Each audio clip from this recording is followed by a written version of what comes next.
এদেরকে ভোট দেওয়া নাজায়েজ এবং সম্পূর্ণ হারাম, ইসলামের দৃষ্টিতে হারাম। আপনারা এই ভুল করবেন না। এলডিপির ক্যান্ডিডেট দেওয়া হয়েছে জোটের,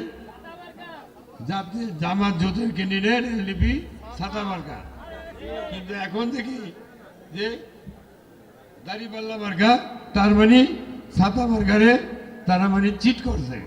তাহলে এরা যে ফ্রড পার্টি, এরা মৃত্যু, এরা মানুষকে মিথ্যা আশ্বাস দিয়ে ওই বেটারে মাঠে নামিয়ে দিয়ে তারা মানে তার চেয়ারটা নিয়ে গেছে গিয়া। আমরা ক্যান্ডিডেট চিনি না।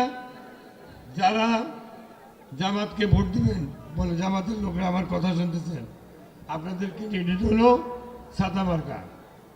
আপনারা দয়া করে ছাতা মার্কারে ভোট দিবেন। ছাতা মার্কা কিন্তু ব্যালটে আছে।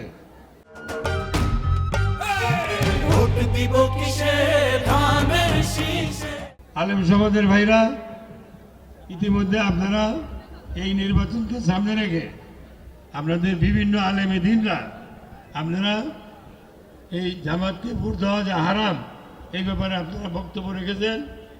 আগামী আমি অনুরোধ করব আরও 2-3 দিন আপনারা এই ব্যাপারে আপনাদের বক্তব্য বিবৃতিতে বক্তৃতা আপনারা মানুষকে বুঝাবেন, যাতে সাধারণ মানুষকে এই নরপিচাস রাজাকাররা যাতে মা বোনদের হত্যাকারীরা যাতে কোনো ভুল বুঝাইতে না পারে। আপনারা জানেন স্বাধীনতা যুদ্ধে আমরা বলি 14ই ডিসেম্বর হলো বুদ্ধিজীবী হত্যা দিবস, আর 16ই ডিসেম্বর হলো স্বাধীনতা দিবস, হ্যাঁ বিজয় দিবস। 14ই ডিসেম্বর যে বুদ্ধিজীবী হত্যা দিবস, এই দেশের বুদ্ধিজীবীদেরকে হত্যা করেছে জামাত ইসলাম। তারা দেশকে মেধাশূন্য করার জন্য তারা এই কাজ করেছে, আর এইটার দোষ দিয়েছে পাঞ্জাবিদের উপর। পাঞ্জাবিরা তো আমাদের বাড়িঘর চিনত না, আমাদের বাড়িঘর চিনা নিয়ে আসছে কি এই রাজাকার আলবদ আল শামস, এই যে জামাতের ক্যান্ডিডেট, তাদের পূর্বশরীরা এবং তাদের সাঙ্গপাঙ্গরা,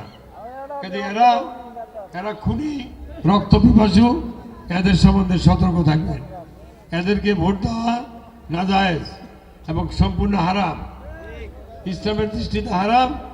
আপনারা এই ভুল করবেন না।